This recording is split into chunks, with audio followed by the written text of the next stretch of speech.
ప్రభాస్ గారి సినిమాలు జనరల్‌గా మీరు చూస్తూ ఉంటే, ఆయన చేసే ఎక్స్‌పెరిమెంట్స్ ఎవరు చేయరు.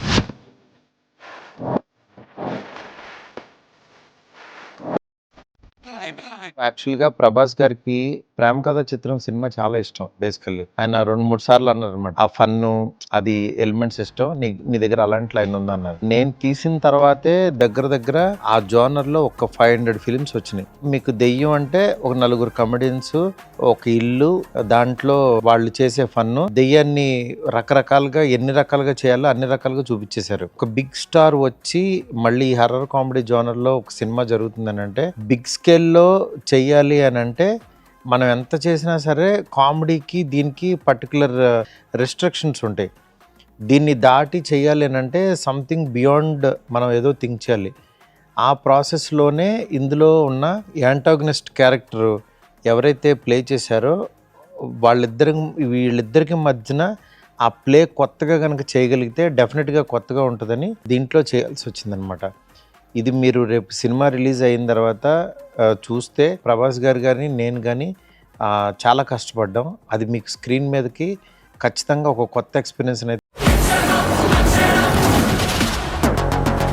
సంజయ్ దత్ గారు ఈ సినిమాలో చాలా కీ రోల్ ప్లే చేశారనమాట. ఈ రోల్లో ఆయన ఫ్లాష్ బ్యాక్లో ఒకలా కనిపిస్తారు. Young, middle age, next old, 3 వేరియేషన్స్లో కనిపిస్తూ ఇందులో ఒక గోస్ట్ రోల్ కూడా ప్లే చేశారు. సంజయ్ దత్ గారిని మనం ఒక విలన్ గాను, ఒక హీరో గాను బాలీవుడ్ సినిమాల్లో రకరకాలుగా చూసాం. కానీ మన తెలుగు ఆడియన్స్కి కానీ పాన్ ఇండియాకి కానీ ఈ కైండ్ ఆఫ్ రోల్లో ఇంతవరకు చూడలేదు. అంటే 3 వేరియేషన్స్ ఉంటే పక్కన పెడితే నెక్స్ట్ మన ఒంట్లో ఉండే ఒక పర్సన్ లాగా సంజయ్ దత్ గారు అనిపిస్తూ ఈ సీన్స్ అన్నిటిలోనూ అసలు ఆయన చిన్న చిన్న మైన్యూట్ డీటెయిల్స్ చాలా బాగా చేశాడు. నిజంగా సంజయ్ దత్ గారు లాంటి ఒక లెజెండ్ యాక్టర్తో వర్క్ చేయడం నా అదృష్టం. మా సినిమాకి ఒక పెద్ద అసెట్ అంటే ప్రభాస్ గారి తర్వాత సంజయ్ దత్ గారే. రేపు బాలీవుడ్లో ఈ సినిమా చూసిన తర్వాత సంజయ్ దత్ గారు మాత్రం గుర్తుండిపోతారు. అట్లా ఎంటర్టైన్ చేసే ప్రభాస్ గారిని తెలుగు ఆడియన్స్ చూశారు కానీ పాన్ ఇండియాలో ఎవరు చూడాల. మీరు సినిమా నుంచి బయటకు వచ్చిన తర్వాత ఈ సినిమాలో ఉన్న ప్రభాస్ గారు కొన్ని సంవత్సరాల పాటు గుర్తుంటారు.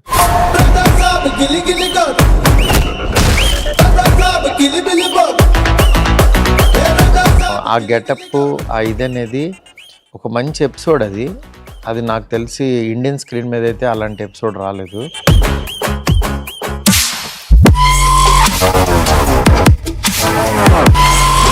అంటే ఇలాంటి సినిమాల్లో, హర్రర్ కామెడీ సినిమాల్లో ఎవరి రేంజ్లో వాళ్ళు కొత్త ఎక్స్పీరియన్స్ ఇస్తూ ఉంటారు.